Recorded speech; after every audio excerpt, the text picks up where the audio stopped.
ETV YouTube channels లో మీ వ్యాపార ప్రకటనల కోసం ఈ నంబర్కి కాల్ చేయండి.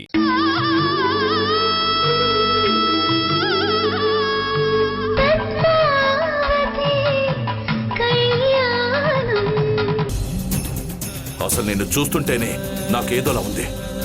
ఆదిత్య, తనని తీసుకెళ్ళిపో, లేదంటే నేనే వెళ్ళిపోతాను. అక్కర్లేదు బావగారు, నేనే వెళ్ళిపోతాను. మీరు జైలు పాలవ్వటానికి కారణం నేనే అని బలంగా నమ్ముతున్నారని అర్థమైంది. నా వల్ల జరిగిన తప్పుని నేనే సరిదిద్దుతాను. మళ్ళీ మీ అందరి మనసుల్లో స్థానం సంపాదించుకుంటాను. కానీ మీరు జాగ్రత్త బావగారు, వస్తాను.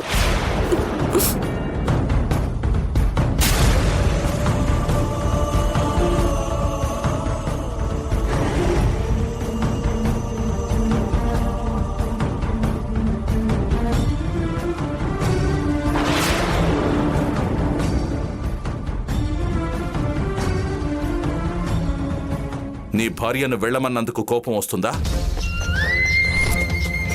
అమ్మ తనని ఇంట్లో నుంచి వెళ్ళగొట్టినప్పుడే నేను కోప్పడలేదు. అలాంటిది నీ కళ్ళ ముందు నుంచి వెళ్ళిపోతే ఎందుకు కోపడతానన్నయ్య? ఇంట్లోంచి వెళ్ళిపోవడం ఏంటి? అవునన్నయ్య, నువ్వు ఇలా జైలుకి రావడానికి పద్మావతి కారణం అని గొడవ చేసి అమ్మ ఇంట్లో నుంచి పంపించేసింది. ఇప్పుడు పద్మావతి మనతో కలిసి ఉండట్లేదన్నయ్య. కుటుంబాన్ని విచ్ఛిన్నం చేసే మనుషులకు దూరంగా ఉండడమే మంచిది ఆదిత్య. నువ్వు తీసుకున్న నిర్ణయం మంచిదే. ఇక నుంచి నీ భార్య ప్రస్తావన నా దగ్గర కూడా తీసుకురాకుండా ఉంటే ఇంకా మంచిదే.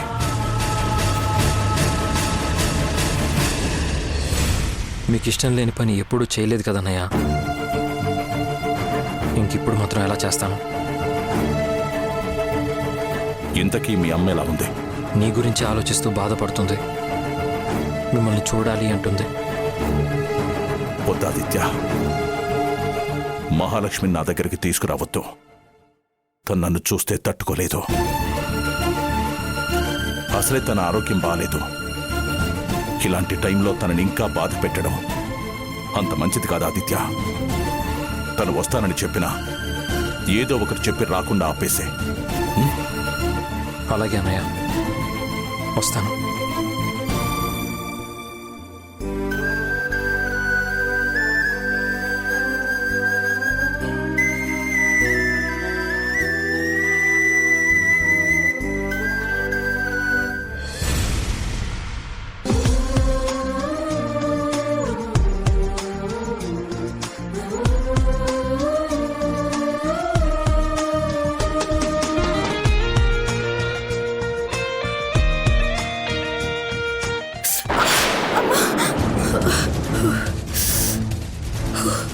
కీర్తన, ఏమైంది? ఎందుకలా అరిచావు? మంట మంట వంశీ, చూడు. ఏమైంది? ఎలా జరిగింది? వంట చేస్తుంటే అనుకోకుండా దీన్ని తీయబోయాను. చాలా మంటగా ఉంది వంశీ. సరే, నువ్వు ముందులేరా.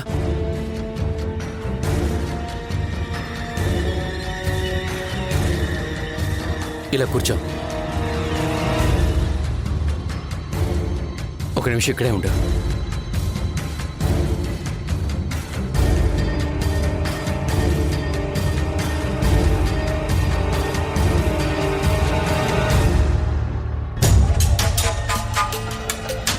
ఏంటది? ఆయింట్మెంట్. ఇది రాస్తే మంట తగ్గుతుంది. చెయ్యలేవు.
ఏంటత్తయ్య అక్కడే ఆగిపోయారు?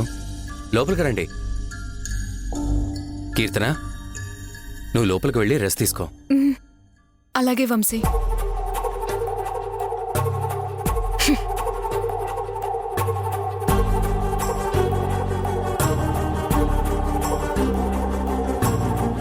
ఏంటత్తయ్య తన వంక అలా చూస్తున్నారు?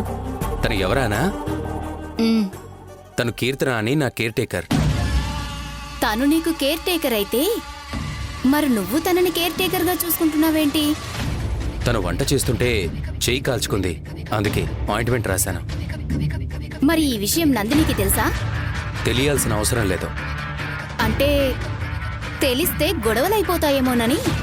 ఇప్పుడు తనకి నా ఇంట్లోనే కాదు, నా మనసులో కూడా స్థానం లేదు. అలాంటిది ఇక గొడవలు చేసే అధికారం తనకెక్కడి నుంచి వస్తుంది? అదంతా నేను చూసుకుంటాను. కానీ మీరేంటి చెప్పా పెట్టకుండా వచ్చారు? మళ్ళీ ఏదైనా పని పడిందా? పని పడి రాలేదు వంశీ. చేసిన పనికి అప్రిషియేట్ చేద్దామని వచ్చాను. మొత్తానికి ప్లాన్ చాలా బాగా ఎగ్జిక్యూట్ చేశావు. బట్ ఆ పద్మావతి లాస్ట్ మినిట్లో మళ్ళీ అంతా సెట్ చేసేసింది. అఫ్ కోర్స్ అందులో నీ తప్పేమీ లేదనుకో, కానీ మనం ఇంకా జాగ్రత్తగా ఉండాలని అర్థమయ్యింది. మీరేం కంగారు పడకండి. ఈసారి ఇంకేదైనా అవకాశం దొరికితే అసలు ఎలాంటి ఛాన్సులు లేకుండా చేస్తాను. నువ్వు ఖచ్చితంగా చేస్తాను అంటే ఇంకో అవకాశం కూడా రెడీగా ఉంది. ఎందుకు చేయను? వాళ్ళు నష్టపోతేనే కదా ఆ కేశవ బాధపడేది, నా కడుపు మట్ట చల్లారేది. వాళ్ళని కన్నీళ్లు పెట్టించడానికి నేను దేనికైనా రెడీ అని ఇదివరకే చెప్పాను కదా. చెప్పావనుకో, కానీ ఎంతైనా నీకు పిల్లనిచ్చిన మామ కదా, ఏ మూలైనా నీకు జాలి కలుగుతుందేమోనని. ఆ ఛాన్సే లేదు. చెప్పండి, ఏంటి అవసరం? వైష్ణవి వాళ్ళు త్వరలో ఎగ్జిబిషన్కి వెళ్ళి చేనేత కార్మికులతో ఒప్పందం చేసుకోబోతున్నారు.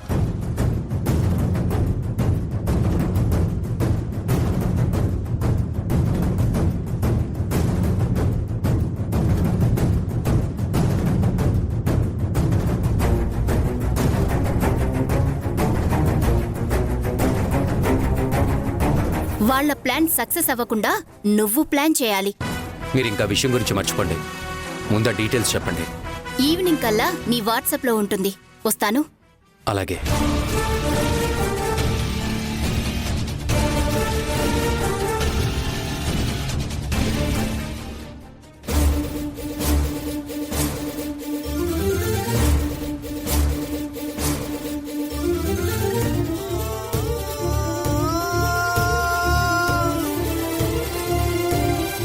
పద్మావతి, ఇప్పుడు మనం ఎంత బాధపడ్డా ఉపయోగం ఉండదు. పరిస్థితుల్ని ఎదుర్కోక తప్పదు. నీటిలో అయినా ఎదురీదొచ్చు, కానీ జీవితంలో కష్టం. నా బాధ అక్క గురించి కాదు. ఆవిడ స్వభావం నాకేం కొత్త కాదు కదా. మహాలక్ష్మి అక్కంటే ఏదో ఆవేశంలో నన్ను అపార్థం చేసుకుంది అనుకుంటాను. బావగారు నేను చెప్పింది నమ్ముతారనుకున్నాను, కానీ ఆయన కూడా నన్ను అపార్థం చేసుకుంటారనుకోలేదు. అవును పద్మావతి, అన్నయ్య కూడా ఇలా చేస్తాడని అనుకోలేదు. ఇప్పుడేం చేద్దాం? పోనీ కార్తిక్ గారితో మాట్లాడదామా? ఏదైనా సలహా ఇస్తారేమో. ఏం చెప్తాం? చట్టానికి కావాల్సింది సాక్ష్యాలు. కోర్టులో మనం ఇచ్చిన ఆధారాలున్నాయి కదా. ఇప్పుడు మనం ఏం చెప్పినా వాళ్ళు నమ్మరు. మనల్ని మనం నిరూపించుకుంటే తప్ప ఈ నింద నుండి బయటపడలేమో అంటాను. అవును పద్మావతి, అది నిజమే. ఇలాంటి సమయంలో కార్తిక్ గారేంటి, ఆ దేవుడు కూడా ఇదే చెప్తాడు. దేవుడైనా తనని తాను నిరూపించుకోవాల్సిందే. శ్రీకృష్ణుడే చేశాడు. శమంతకమణిని దొంగిలించాడు అని నిందపడితే ఎంతో కష్టపడి యుద్ధం చేసి మరి ఆ నిందని పోగొట్టుకున్నాడు. ఆయన దేవుడు కనుక అంత సాహసం చేశాడు. మన వల్ల ఎలా అవుతుంది చెప్పాదిత్య?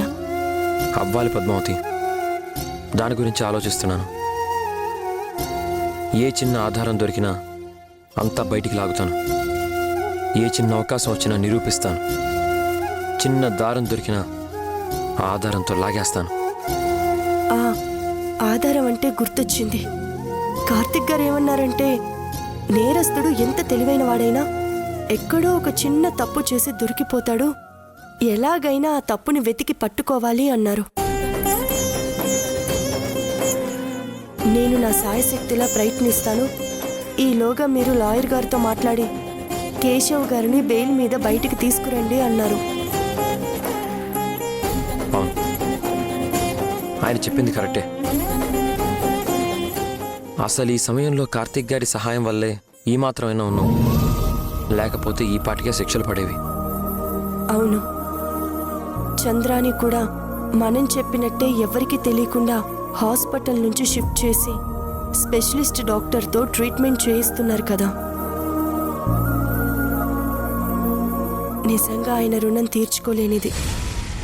ఈ కేసులో నుంచి ఆయనే బయటపడేలా చేస్తారు. ఎలా పద్మావతి?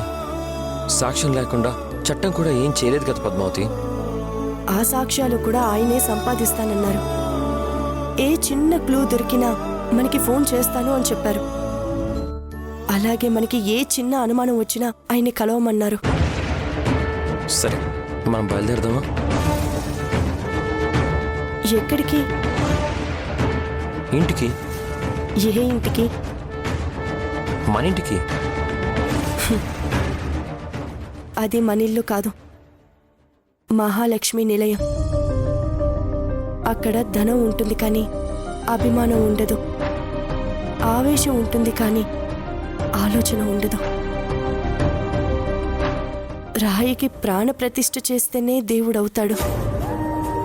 అలాగే రాళ్లతో కట్టిన ఇంటికి కూడా ప్రేమానురాగాలతో ప్రాణం పొయ్యాలి. అప్పుడే అది స్వర్గం అవుతుంది. లేదంటే ఇలాగే త్రిశంకు స్వర్గం అవుతుంది. మా ఇంటికి కూడా ప్రేమానురాగాలతో ప్రాణం పోశారు పద్మావతి. కానీ ఇప్పుడు దేవుడి గుడి కూడా అపవిత్రమైనట్టు మా ఇల్లు కూడా అపవిత్రమైంది. గుడిని శుద్ధి చేసినట్టు మా ఇంటిని కూడా శుభ్రం చేసుకోవాలి. అలా జరగాలంటే అనుమానాలని, అపార్థాలని కడిగేసుకోవాలి. అది జరిగినప్పుడు తప్పక ఆ ఇంట్లో అడుగు పెడతాను. ఇప్పుడు నేను రావాలన్నా అక్క రానివ్వదు. పారాణి ఉన్న కాలుతో అడుగు పెడితే ఆనందంగా ఉంటుంది, కానీ వాతలు పెట్టిన కాలుతో అడుగు పెడితే ఆనందంగా ఉండదు. మనం ఇలా కలుసుకొని మాట్లాడుకుంటున్నామని తెలిస్తే మన నాలుక మీద వాత పెడతారు. అమ్మకు ఆవేశం ఎక్కువే, కానీ మరీ అంత దారుణమైన మనిషి కాదు పద్మావతి. ఇలా ఆవిడ మనల్ని అర్థం చేసుకొని ఉంటే మనకి పరిస్థితి వచ్చేదే కాదు. ఈ నిందలు నిజాలు బయటపడినప్పుడే నేను ఆ ఇంటికి రాగలుగుతాను. అప్పటిదాకా ఇలా బయట కలవాల్సిందే, బాధపడుతూ బ్రతకాల్సిందే. తలనొప్పిని తగ్గించుకోగలం, కానీ తలరాతని తప్పించుకోలేం కదా.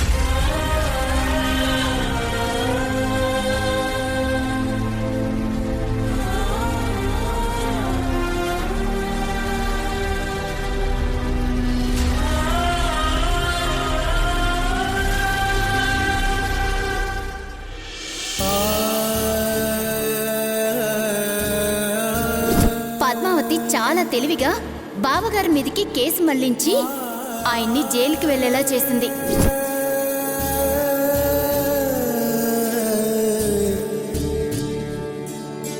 నీకే మాత్రం సిగ్గు సరవున్నా మళ్ళీ మళ్ళీ ఈ ఇంటికి రాకు.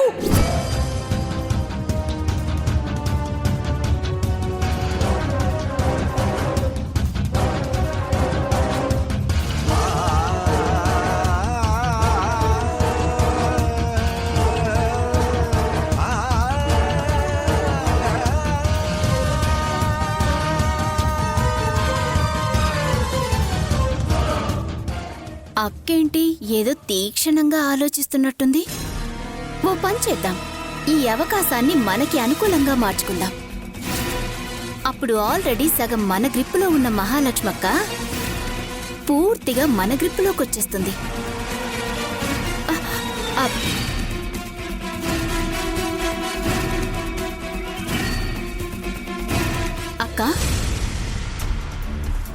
ఏంటక్కా బావగారి గురించి ఆలోచిస్తూ ఆయన్ని ఎలా బయటికి తీసుకురావాలా అని ఆలోచిస్తున్నావా? ఆయన గురించి నేను, నా గురించి ఆయన తప్ప మా గురించి ఆలోచించడానికి ఎవరున్నారు లీలా? నేనున్నానక్కా. అవునక్కా, మీ ఇద్దరి గురించి ఆలోచించడానికి నేనున్నా. ఈ లీలా ఏంటి అక్క దగ్గర అలా ఓవర్ యాక్షన్ చేస్తుంది? ఏదైనా ప్లాన్ చేసి అక్కని బుట్టలో వేసుకుంటుందా? బావగారు తొందరగా బయటికి రావాలని, నీ నుదుటి కుంకుమ 100 ఏళ్లు ఇలాగే ఉండాలని ఇప్పుడే గుడికెళ్ళి పూజ చేయించేస్తున్నానక్కా.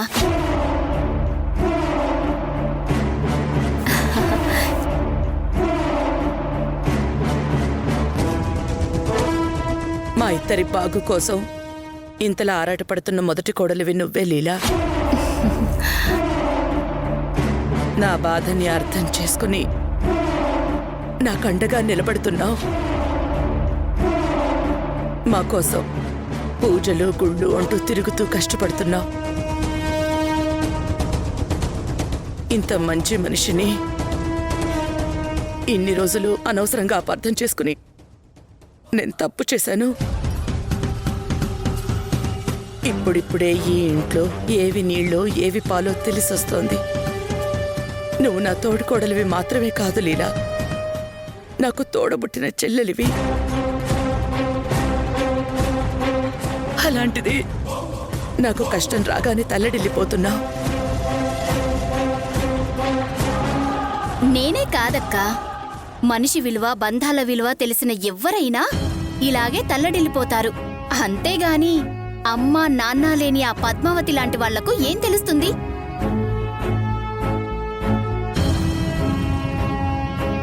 బంధం విలువ తెలుసుంటే బావగారిని ఎందుకు జైలుకు వెళ్లేలా చేస్తుంది? అనుబంధాలు ఆప్యాయతల గురించి అవగాహన ఉన్నదే అయితే ఎందుకు ఇంతమందిని బాధ పెడుతుంది? అందుకే అంటారక్కా, అర్హత లేని వాళ్లకి అధికారమిస్తే అందలమెక్కి కూర్చుంటారు అని. ఎన్ని రోజులు నా చెల్లి అంటూ నెత్తినెక్కించుకున్నావు. ఇప్పుడు చూసావా ఏం చేసిందో?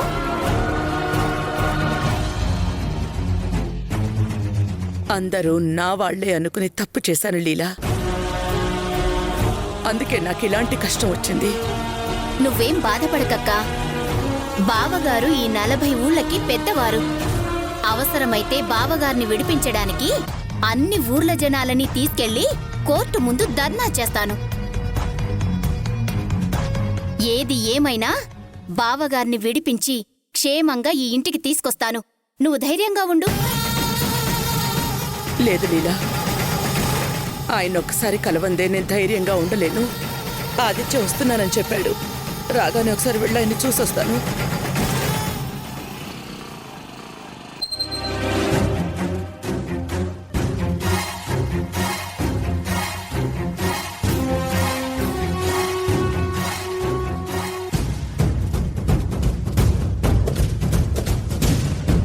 అదిగో ఆదిత్య వచ్చేసాడు. ఆదిత్య వచ్చేసావా? పద మీ అన్నయ్య దగ్గరికి వెళ్ళొద్దాం. సారీ అమ్మా, సూపరింటెండెంట్ గారు ఊర్లో లేరంట. ఆయన రాగానే వెళ్ళి పర్మిషన్ తీసుకొని కలుద్దాం.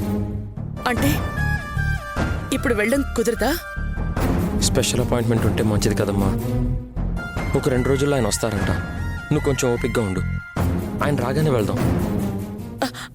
ఆదిత్య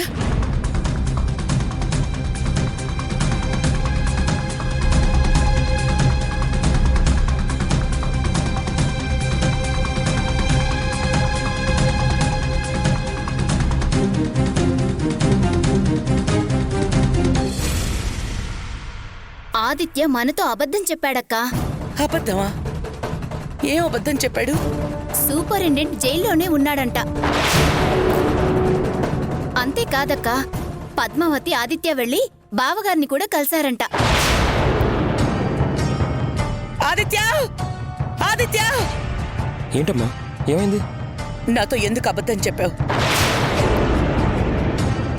నీతో నేనెందుకు అబద్ధం చెప్తానమ్మా? అవునక్క, ఆదిత్యకు నీతో అబద్ధం చెప్పాల్సిన అవసరం ఏముంది? ఇందాక మీ అన్నయ్యని కలవడానికి వెళ్దామంటే సూపరింటెండెంట్ గారు లేరు అని చెప్పాడు. ఆయన నిజంగానే లేరు కాబట్టి అలా చెప్పానమ్మా.